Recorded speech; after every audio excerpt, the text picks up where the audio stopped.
అంటే నామం స్లోగా అంటే శ్వాస పెద్దగా ఉంటుంది, నామం స్పీడ్గా అంటే శ్వాస ఎలాగో స్పీడ్గానే ఉంటుంది.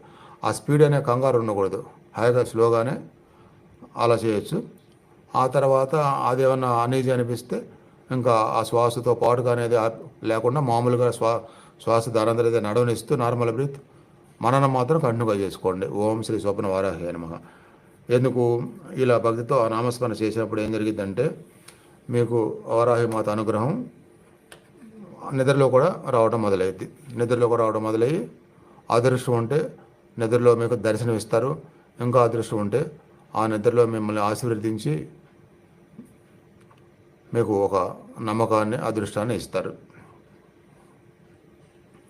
ఇది నేను చెప్పాను ఆల్రెడీ జరిగింది సాధకులకి, పాత వాళ్ళకి అని చెప్పి. సో కొత్త వాళ్ళు కూడా నమ్మకంతో ప్రయత్నించండి. ఓ